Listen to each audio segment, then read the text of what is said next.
చందమామ కథ.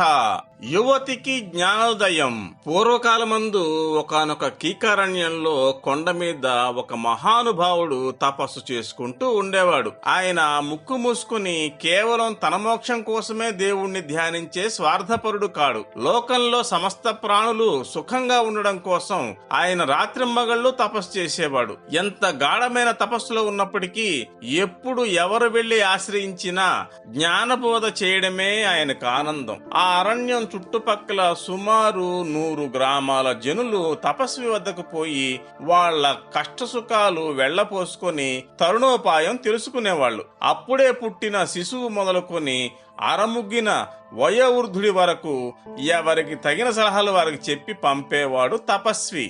అందుచేతనే అందరికీ కూడా ఆయన పైన అపారమైన భక్తి విశ్వాసాలు ఏర్పడినాయి. తాను నివసించే కొండ దిగువన నలుగురు నడిచే దారి పక్కన ఆయన 4 చిత్రమైన గుర్తులు నెలకొల్పాడు. భగవంతుడు ధరించే శంకు, చక్రం, గద, పద్మం ఇవే ఆ 4 గుర్తులు. వీటిని గురించి తపస్వి అంతరార్థాలు చెప్పి రోజుల కొద్దీ బోధించేవాడు. మానవులు పవిత్రంగా ఉన్నంత కాలము ఇవి తళతళ మెరుస్తూ ఉండేవి. వీటిని చూపించి తపస్వి, బిడ్డలారా, ఎప్పుడూ మంచి పనులే చేయండి, నమ్రతగా నడుచుకోండి, సత్యమే పలకండి అని చిన్నపిల్లలకు బోధించేవాడు.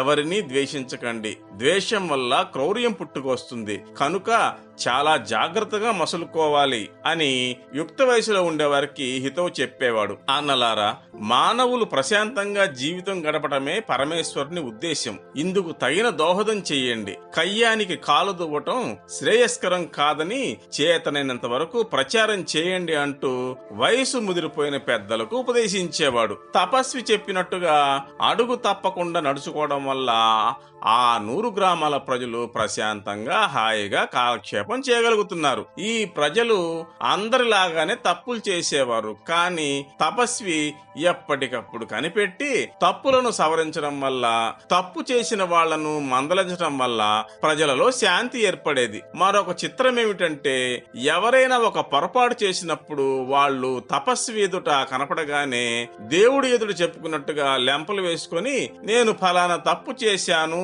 అని వాళ్ళంతట వాళ్లే చెప్పుకొని పశ్చాత్తాపపడేవాళ్లు. ఇలా ఉండగా ఒకప్పుడు ఒక యువతి సిగ్గుతో తల వంచుకొని అడుగు వేసుకుంటూ ఏడుస్తూ తపస్వి ఎదుటికి వచ్చి నిలబడింది. మీ పవిత్రమైన 4 గుర్తుల్లోనూ చక్రాన్ని నేను మలినపరిచాను, అపరాధం క్షమించండి అని దీనంగా వేడుకున్నది. ఎలా మలినపరిచావు అని చిరునవ్వుతో ప్రశ్నించాడు తపస్వి. మహానుభావ, మా ఇంటి పక్కన నాకు నేస్తంగా ఉండే ఒక అమ్మాయి కొత్తగా ఒక పగడపు దండ తెచ్చుకొని మెడల వేసుకున్నది. నా దండ కంటే ఆ పిల్ల వేసుకున్న దండ అందంగా ఉండటం చేత ఆమె పైన నాకు అసూయ కలిగింది. అందుకని ఆ అమ్మాయి గురించి నేను లేనిపోని చాడీలు చెప్పాను. ఆ మాటలు ఊరంతటా పాకిపోయి అందరూ ఆక్షేపించడం వల్ల ఆ పిల్ల పాపం బయటికి రావడానికే సిగ్గుపడిపోతున్నది అని జరిగిన సంగతి ఉన్నది ఉన్నట్టుగా చెప్పివేసింది. తపస్వి ఆమె చెప్పిందంతా శ్రద్ధగా విని, అయ్యో ఎంత పనిచేశావు తల్లి, ఒక్క చక్రమే కాదు నువ్వు మలినపరిచింది, పవిత్రములైన తక్కిన గుర్తులు కూడా మైలపడిపోయినాయి అని చెప్పి ఆమెను కొండ దిగువకు వెంటబెట్టుకుపోయి ఆ గుర్తులు చూపాడు. అవన్నీ మకిలిపట్టి ఉండడం చూసి ఆ బాలిక దుఃఖించి క్షమించమని ఆయన కాళ్లపైన పడింది.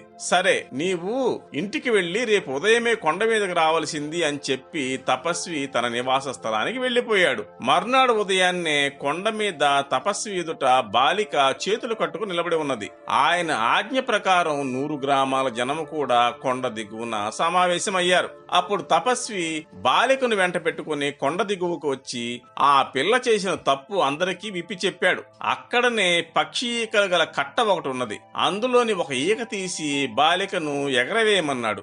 ఆమె ఎగరవేసేసరికి అది విమానం వలె గాలిలో ఎగిరి మరి కనపడకుండా పోయింది. అదే మోస్తరుగా ఆ కట్టలోని ఈకలన్నింటినీ ఎగరవేయించాడు. ఈకలన్నీ ఒక్కటి కనపడకుండా మాయమైపోయినాయి. ఆ తర్వాత అక్కడ మూగిన అందరితోనూ ఆ అమ్మాయి ఎగరవేసిన ఈకలను ఎలా అయినా శ్రమపడి పోగు చేసి తీసుకురమ్మని ఆజ్ఞాపించాడు. ఒక్కొక్క ఈకకు ఇంత చొప్పున బహుమతి కూడా ఇస్తానన్నాడు. అందరూ బహుమతి పొందాలనే ఆశతో ఈకలు వెతకబోయారు. ఎంత దూరం తిరిగినా ఎగిరిపోయిన ఈకలన్నీ దొరకనే లేదు. వెళ్లిన వేలాది జనంలో ఒక్క నలుగురు మాత్రం ఒక్కొక్కడు చొప్పున తీసుకురాగలిగారు. వాటిని ఆ తపస్వి తీసుకుని కట్టకట్టి బాలిక చేతికిచ్చి, అమ్మాయి, ఏ బాలిక మీదైతే నువ్వు చాడీలు చెప్పావో ఆ బాలికకు ఈ కట్ట ఇచ్చి, చెల్లి మన్నించు, నీలోని 4 మంచి గుణాలను నేను దొంగిలించాను, ఇప్పుడు మళ్లీ వాటిని నీకు ఇచ్చివేస్తున్నాను, పుచ్చుకోను. ఆమె ఏమంటుందో మళ్లీ వచ్చి నాతో చెప్పు అన్నాడు. తపస్వి చెప్పినట్టే చేసి ఆ బాలిక తిరిగి వచ్చి, మహానుభావ, నా నేస్తం ఆ కట్ట తీసుకుని ఏమీ బదులు చెప్పలేదు, నవ్వి ఊరుకున్నది అని చెప్పేసరికి, ఈసారి వెళ్లి గుర్తులు చూడు అన్నాడు తపస్వి. ఆ బాలిక, ఆమెతో పాటు 100 గ్రామాల ప్రజలు చూస్తూ ఉండగా అందరూ ఆశ్చర్యపోయేట్టుగా ఆ 4 గుర్తులపై ఉన్న మకిలి వదిలిపోయి అవి తళతళా మెరుస్తున్నాయి. అప్పుడు అందరికీ తపస్సు చేసిన పనిలోని అంతరార్థం బోధపడింది. అబద్ధాలు చెప్పడం ఎంత సులువో అవి పక్షుల ఈకల వలె ఎంత త్వరగా గాలిలో వ్యాపిస్తాయో, ఎగిరిపోయి అలా వ్యాపించిన వాటిని మళ్లీ కూడగట్టుకుని వచ్చి తుదముట్టించాలంటే అది ఎంత కష్టసాధ్యమైన కార్యమో అందరికీ తెలిసి వచ్చింది.